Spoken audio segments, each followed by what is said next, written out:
Handbalul, un sport dinamic și captivant, implică două echipe care se luptă să marcheze goluri, aruncând o minge în poarta adversă.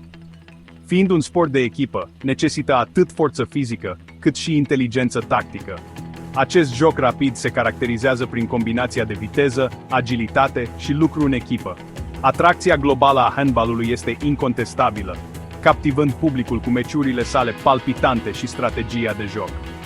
Fie că este jucat în sală sau în aer liber, handbalul oferă o modalitate fantastică de a rămâne activ și de a te bucura de spiritul competiției.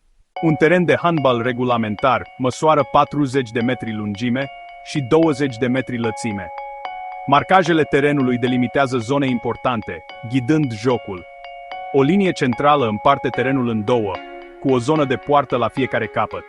Zona de poartă, o rază de 6 metri de la poartă, este o zonă restricționată pentru toți jucătorii, cu excepția portarului echipei care se apără.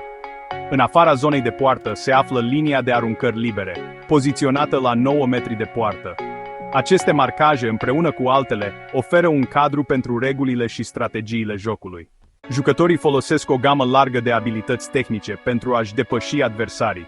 Pasa, o abilitate fundamentală, implică aruncarea mingii către un coechipier pentru a o avansa spre poartă. Driblingul, similar cu basketul, permite jucătorilor să se deplaseze cu mingea, lovind-o de teren.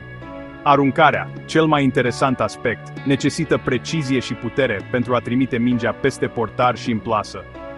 Stăpânirea acestor abilități tehnice este crucială pentru succesul individual și al echipei. Regulile asigură un joc corect și meciuri interesante. O echipă este formată din 7 jucători pe teren în același timp, inclusiv un portar. Jucătorii pot face 3 pași cu mingea înainte de a pasa și a dribla.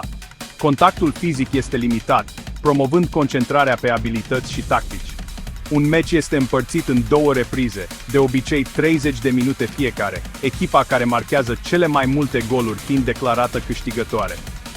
Regulile creează un sport dinamic și captivant, care echilibrează abilitățile individuale cu strategia de echipă. Pe teren, jucătorii ocupă poziții specifice: portar, extremă, inter, centru și pivot. Jucătorii trebuie să respecte regulile stricte, cum ar fi evitarea faulturilor și respectarea deciziilor arbitrilor. Să vedem ce știm despre acest joc. Întrebarea numărul 1. Care sunt dimensiunile unui teren regulamentar? Întrebarea numărul 2. Câți pași poți să faci cu mingea în mână?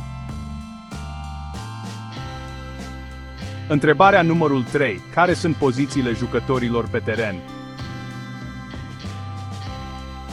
Răspundeți la aceste întrebări ca să vă testați cunoștințele.